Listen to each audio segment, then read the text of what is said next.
안녕하세요. 뻔뻔한복덕방입니다. 구독과 좋아요, 알림 설정, 회원가입 부탁드리겠습니다.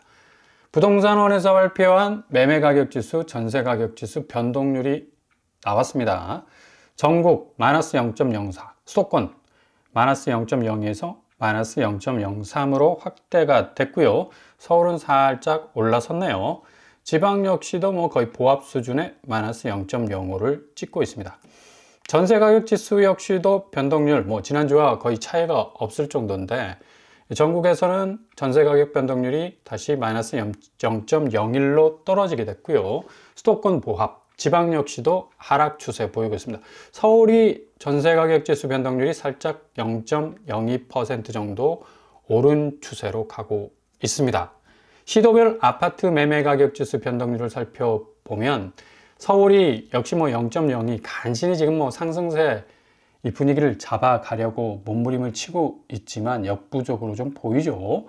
그만큼 지금 부동산 전후 좌우 악재로 둘러싸여 있다고 해도 과언이 아니고, 경기, 인천, 부산, 대구 전체적으로 지방 아파트들은 고전을 면치 못하고 있는 고드름이 쫙쫙 밑으로 깔리고 있죠. 서울이 0.02, 인천 마이너스 0.08, 경기 마이너스 0.05, 그리고 대구가 마이너스 0.12, 강원 마이너스 0.08로 하락폭이 점차적으로 확대되고 있는 걸 볼 수가 있습니다. 전세 가격 지수도 마찬가지고요. 인천이 마이너스 0.07, 대전이 마이너스 0.05, 대구 마이너스 0.09 정도로 전세가 하락폭이 아주 큰 지역은 계속적으로 그 하락 파이가 계속적으로 확장되고 있다는 사실을 보여주고 있죠.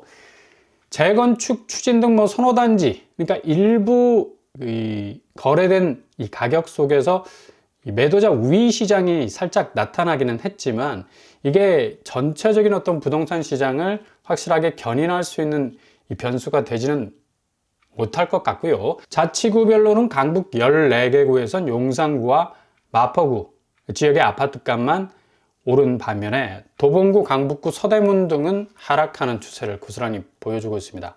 수도권은 경기, 인천 하락세로 떨어져 나가고 있고요. 지방의 하락폭 역시도 일주일 전에 비해서 좀 축소된 면도 있겠지만 대부분 하락 추세로 가고 있다는 얘기입니다. 5개 강역시 그리고 8개 도가 하락 추세로 지금 계속적인 궤적을 보여주고 있다는 얘기죠. 집값이 다시 오르는 거 아닌가라는 어떤 불안감도 있어요. 그만큼 작년 상반기 때 엄청나게 집값이 이 대출 규제 풀리고 나서 오르지 않았습니까? 이게 다시 재현이 되는 거 아닌가라는 불안 심리도 있겠지만, 작년 상반기하고 올해 상반기는 분위기상 완전히 다르죠. 이게 일시적인 어떤 반등의 의미도 있겠지만, 전반적으로 집값이 스스로가 자신의 어떤 경쟁 가치를 견인하기에는 너무나 사방을 둘러봐도 호재가 없다는 얘기입니다. 어찌 보면 이게 살짝 반등하는 추세가 착시 현상의 일부가 될 수가 있겠고요. 특정 지역의 금매 거래만 봐도 지지대가 굉장히 위태위태한 것을 볼 수가 있죠. 강남 상구에서 나오는 이 급금매 가격들은 10억 이상 하락하는 그런 추세를 보이고 있습니다. 상반기 아무쪼록 대외적인 변수가 가장 어떤 큰 영향을 끼칠 가능성이 높아서 집값 자체의 어떤 이 단단한 지지대 형성은 조금 어렵게 보이네요.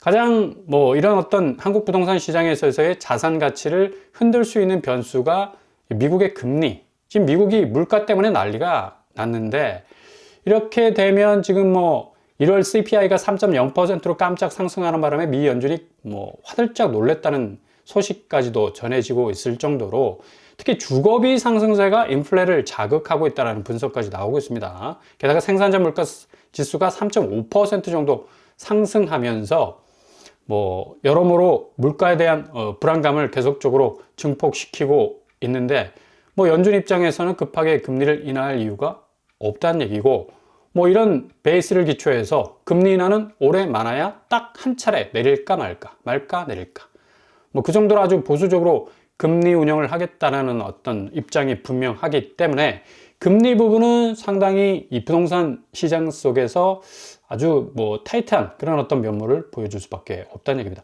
미국 소비자 물가지수 CPI 상승률이 2.4%로 9월 가장 최저치를 기록을 했다가 11월 그리고 2025년 1월 들어서 2.7%, 3.0% 지금 찍고 있습니다. 다시 2024년 6월로 되돌아가는 어떤 부메랑 현상을 계속적으로 일으키고 있죠.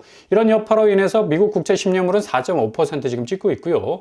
가장 미국 국채 10년물이 주담대 금리, 특히 한국 부동산 시장의 자금 선순환을 가장 역동적으로 끌고 갔던 드라이브 역할을 했던 그런 어떤 금리인데 직격탄을 날릴 가능성이 아주 높겠고요. 이런 이 상황 속에서도 그래도 나스닥이 굉장히 선전하는 어떤 모습을 보여주고 있는데 어제는 1.5% 정도 상승하는 추세를 보이고 있습니다. 트럼프의 허니문 기간이 너무 짧은 것 아닌가라는 전망이 나올 정도로 주식시장, 가상화폐 시장, 미국의 자본시장이 좀 휘청거리고 있는데요. 이렇게 되다 보니까 관세를 상당히 철옹성처럼 장벽을 치고 나올 것으로 보였던 그 스탠스가 지금 살짝 변하고 있죠. 탄력적으로 운영하겠다. 상호 관세. 어쨌거나 저쨌거나 미국과 교역하는 나라에 대해서 탄력적인 어떤 관세 운영 지침이 내려졌기 때문에 관세 불확실성이 제거가 된 거 아니냐라는 또 분석이 나오고 있어서 나스닥이 그래도 조금 오르는 추세로 가고 있습니다. 아무튼 트럼프의 이 보호정책, 보호무역, 관세 정책이 어떤 방향으로 흘러가느냐에 따라서도 한국의 집값은 굉장한 어떤 영향을 받을 밖에 없다라는 얘기죠. 상황이 이렇게 진행되다 보니까 지금 매물 상황도 지금 녹록치 않아요. 2월 12일, 13일 상간에 계속적으로 9만 건 이상이 쏟아져 나오고 있고 서울 같은 경우는 13만 8천 건이 지금 매물 시장에 나와 있습니다. 이렇게 매물이 몸물 터지듯 나온다는 건 그만큼 거래가 안 되고 있다는 얘기죠. 그만큼 집값 자체가 조금 저점으로 가야 하는데 이게 좀처럼 움직일 생각을 안 하고 있다는 사실 자체가 매수 관망세가 더욱 짙어질 가능성이 높겠고 지금 최고 상승 아파트 규모만 보더라도 예전에 비해서 2억, 3억 올랐던 그런 추세 이제 눈을 씻고 봐도 찾을 수가 없습니다. 꿈의 숲 롯데캐슬이 1억 500만 원 정도 올랐네요. 그리고 레미안 위브가 7천만 원 정도 올랐고 상계주공 16단지 5천만 원 정도 오르는 1, 2, 3위 정도 지금 차지하고 있습니다.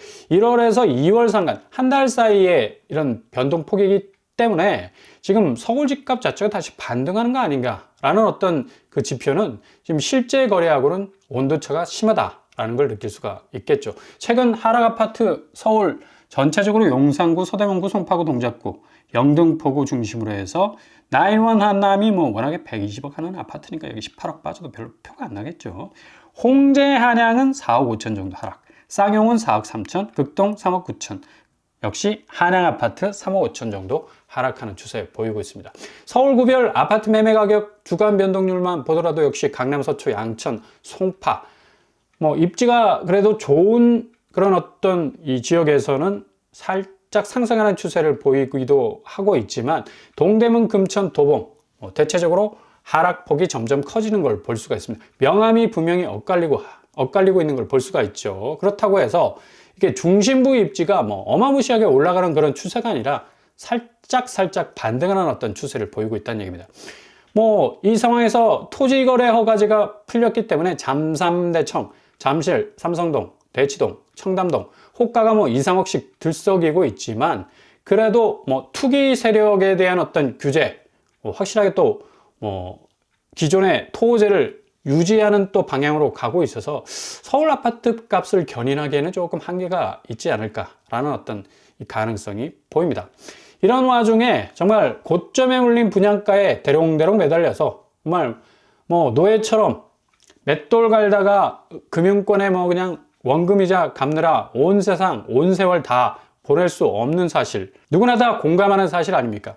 그래서 2025년 올해 나오는 공공분양 좀 집중할 필요가 있겠고요. 지금 사전 청약 자체가 거의 빠그러졌기 때문에 뉴홈 상황에서 나오는 이 서울 도심에서 나오는 그런 어떤 물량들 지켜볼 필요가 있습니다. 특별히 이 서초구청 주변 일대의 개발 계획, 다음 주에 정확한 마스터 플랜이 나온다라는 소식이 들려오고 있는데요. 34층 복합청사로 변신을 하고 주변 국립외교원, 여기가 지금 주택 공공시설로 개발을 한다는 말들 거의 5년, 6년 전에 있었는데 드디어 다음 주에 구체적인 이 윤곽이 잡힐 것으로 보입니다. 그래서 국립외교원은 주택시설로 확실하게 개발이 될 가능성이 아주 높겠고요. 여기 이 뉴홈 형태로 나오면 사전 형태, 사전 청약 형태의 개념인 나눔형으로 진행이 돼서 상당히 뭐 서초구 양재역을 끼고 있는 입지임에도 불구하고 5, 6억대 가격 진입 루트가 생길 수가 있다는 얘기죠. 뭐 거의 마지막 기회가 아닐까라는 그런 어떤 생각이 들 정도로 국립외교원 뭐 입지만 딱 보더라도 뭐 서초구청 바로 끼고 있죠. 양재역 뭐 도보로 한 5분 정도면 충분히 갈 수가 있겠고 남부순환로 가까운 그런 뭐 초상극의 입지라고 볼 수가 있겠죠. 전체적으로 보더라도 국립외교원 부지는 그 부지 자체가 크질 않습니다. 그래서 뭐 주택 공공 공급의 뭐 물량을 좀 틀려면 대체로 한 300채 규모가 되지 않을까라는 그런 어떤 예상을 해볼 수가 있겠고요. 강남에서 나오는 최초의 나눔형 이 분양이 될 가능성이 높아서 5억에서 6억대로 진입이 가능할 그런 어떤 찬스를 잡을 수가 있겠습니다. 이미 지금 진행형입니다. 뉴홈은 아마 강남 마지막 진입 기회일 가능성이 높다고 볼 수가 있겠죠. 그리고 또 이 양재역 부근으로 아파트 값들은 뭐 거의 14억, 20억 선에 형성이 되어 있기 때문에 5억대로 나온다면 뭐 상당히 메리트가 큰 그런 어떤 이 공급이라고 볼 수가 있겠고요. 아무튼 다음 주 좀 주목해 볼 필요가 있습니다. 그리고 현대차 본사 옆에 있는 염곡지구 역시도 지금 뭐 슬슬 윤곽이 드러나고 있잖아요. 공공주택 1000가구가 등장을 하게 되는데 여기도 입지가 상당히 좋은 편입니다. 지금 일자로 쭉 이렇게 이 가로로 늘어선 어떤 입지를 가지고 있는 그런 곳이라 할 수가 있는데 양재 시민의 숲이 아주 가깝죠. 뒤에 숲세가 형성이 돼 있고 여기도 나눔형으로 나올 가능성 아주 높아요. 나눔형과 일반형 나눠서 워낙에 뭐 물량이 한 1000세대에서 1300세대 정도 형성이 되기 때문에요. 주변 또 아파트 시세도 거의 15억에서 16억 정도 형성이 되어 있습니다. 뭐 5, 6억대로 또 나눔형으로 진입한다면 뭐 상당히 이 메리트가 있는 그런 어떤 입지라고 할 수가 있겠죠. 염곡 공공주택지구라는 별칭을 가지고 있는 곳이기도 하죠. 가장 아마 공급량이 많은 1300채 이상이 될 것 같고요. 대방 뭐 군부대 부지 뭐 작년에 이 공급하지 않았습니까? 거기도 뭐 1000세대가 넘어가지고 엄청나게 경쟁률이 높았었는데 아마도 여기도 1000세대가 넘을 것으로 보이고 나눔형 일반형으로 진행이 될 가능성이 높습니다. 택지지구이기 때문에 이미 뭐 보상 문제 없이 바로 직행할 수 있고 강남에서 나눔 5억대 진입이 가능한 또 하나의 또 선택지가 될 수가 있겠네요. 이렇게 특화된 빈틈을 좀 잘 살펴볼 필요가 있습니다. 부동산을 둘러싼 변수가 워낙에 많기 때문에 그래서 최초 진입 비용이 적으면 적을수록 더욱더 손실을 줄일 수 있는 그런 어떤 선택지를 정할 수 있겠네요. 전월세, 불안정성, 뭐 계속해서 월세가 올라가고 있는 그런 상황이기 때문에 저렴하게 내 집 마련한다면 어느 정도 그 불안정성을 좀 커버할 수 있는 그런 어떤 선택지가 될 수 있겠다고 볼 수 있겠습니다.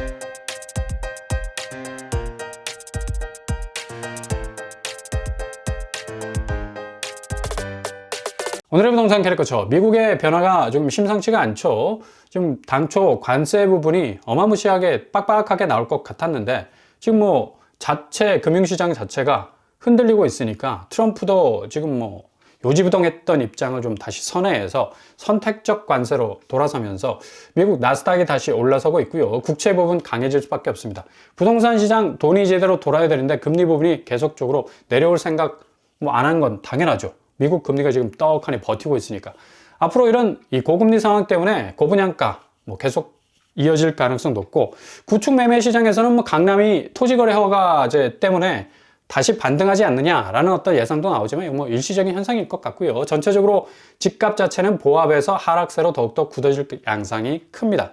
이런 때일수록 더욱더 이 서울 도심에서 혹은 또 여러모로 가격이 저렴한 곳들 위주로 살펴보신다면 손실을 줄이면서 기회를 잡을 수 있는 그런 어떤 이 타이밍이 분명히 올 것 같습니다. 잘 들여다보시고 선택지 정하실 수 있길 바랍니다. 오늘도 응원합니다. 항상 여러분의 길이 꽃길만 되실 수 있길 바랍니다. 이상으로 빠브라보 똑바로 마치겠습니다. 구독과 좋아요 부탁드립니다. 감사합니다.